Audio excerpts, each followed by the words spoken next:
Welcome back for another video. So the international break's finally over and FPL's back.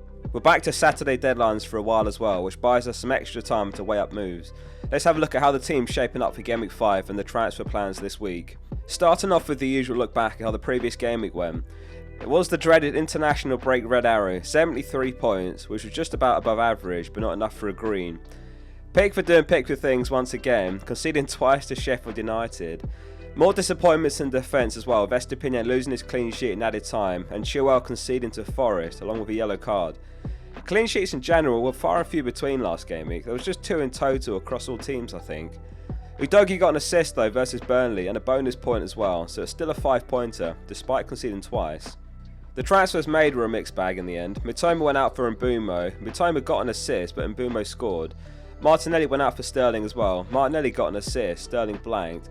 Break even on those moves in the end, but both were upgrades for the future at least.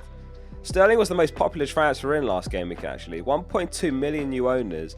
He racked up 0.73 expected goal involvement against Forest and blanked of course, so it was a pretty unlucky one for new owners. And of course there was the sitter he set up for Jackson which was missed. Jackson had 1.1 expected goal involvement that game and he ended with just 1 point.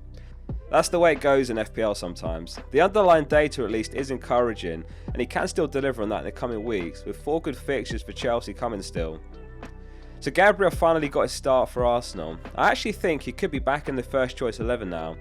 He was sensational against Man United with a game changing moment, stepping up to play Garnacho offside, and over the international break he's been playing for Brazil and playing really well. That said, it is a long trip back for the Brazilians from Peru, who played at 3 AM Wednesday morning UK time. Whether that has any impact on the Brazilians like Gabriel and Martinelli remains to be seen, but let's have a look at how the team's set to line up for Gameweek 5 and the transfer plans this week.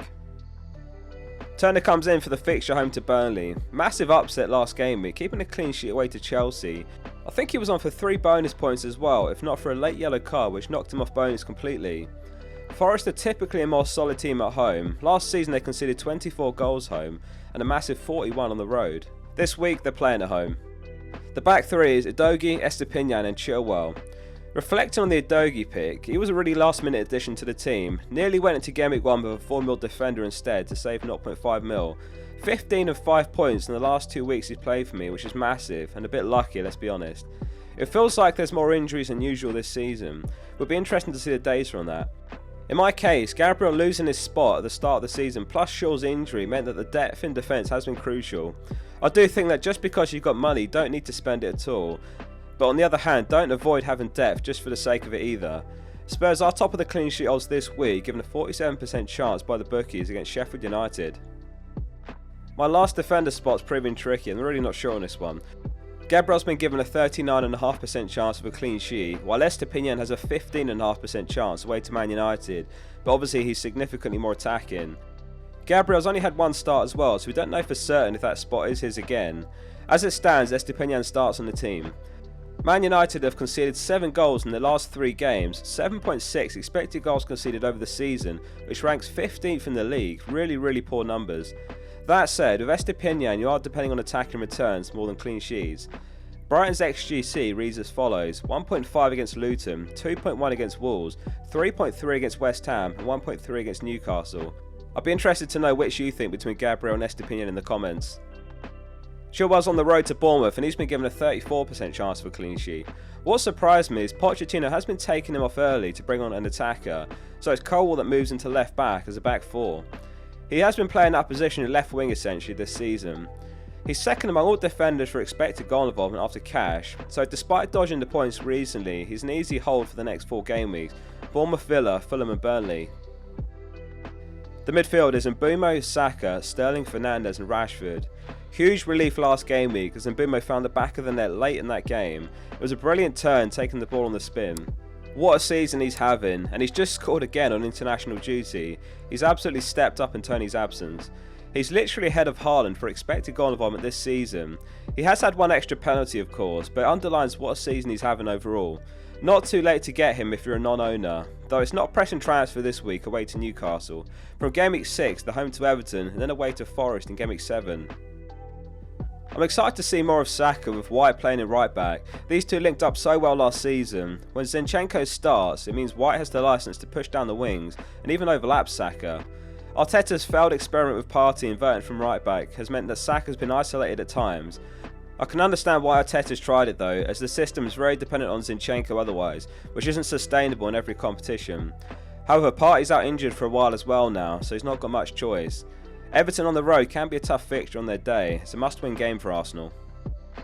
Something we talked about in this week's Who to Buy video is Sterling missing out on international call-up once again. That's twice in a row now, and something he has said he's working towards.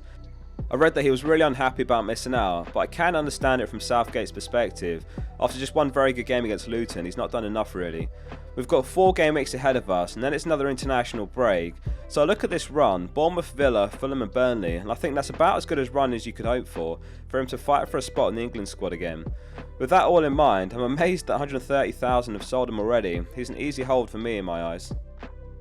That brings us to the Man United double up in Bruno and Rashford, an international break full of drama for United. Ten Hag needs to get them sorted out. As I said, they're 15th for expected goals conceded, they're 11th in the Premier League after 4 games. It's still so early in the season and they've got a good run of fixtures ahead, as you can see under their names, so no plans to sell either at the moment. Pulling up the graphic with the underlying data again, and Mbumo's top for expected goal involvement with 5.01, Haaland with 4.81, and then it's Bruno with 3.96. A player with solid underlying numbers generally comes good. There are exceptions like Nunez last season and Jackson this season to a degree, but I'm backing Bruno to do well in the coming weeks. It'd be nice to see a goal Fernandes assist Rashford or vice versa in the coming weeks. If I were to sell either, it'd be Rashford, but I like his more direct goal threat, and he is back on the left wing now with Haaland coming in. He was impressive off the bench against Arsenal, and he will be in line for a full debut against Brighton.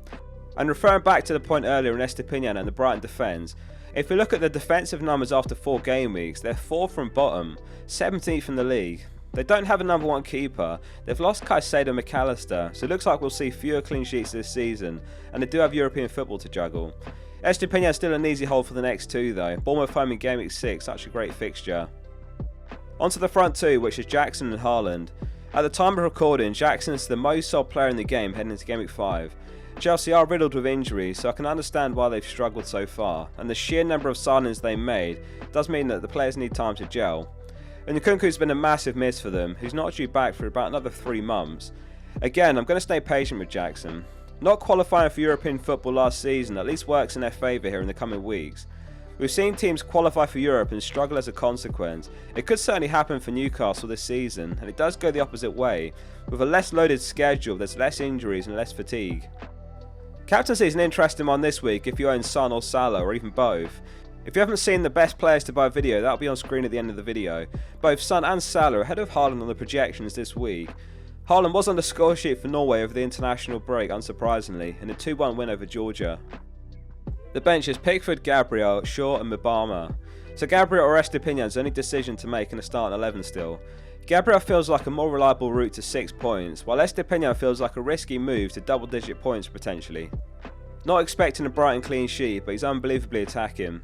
Shaw's still out injured for another month or so that's a problem in the team. So in terms of the transfer plans, 1 free transfer this week and 0.7 mil in the bank. There's not an obvious transfer this week. Shaw to share is possible and bench Estepinian, though Brentford is still not a particularly easy fixture, and I want to keep my options open. For example, I might want Trippier instead in Gameweek 6, which would require 2 moves. I'm also conscious of double Gameweek 7 in a few weeks' time, where I'd like to own Morris from Luton, or maybe Foster from Burnley. Morris is 5.5 mil and he's got a better double game week, while Foster's just 5 mil but is a tougher double. So the plan is to roll the transfer this week with all that in mind. Let me know your plans this week and your thoughts on the double game week. Hit subscribe if you enjoyed the video, more to come this week as well. See you soon for the next one.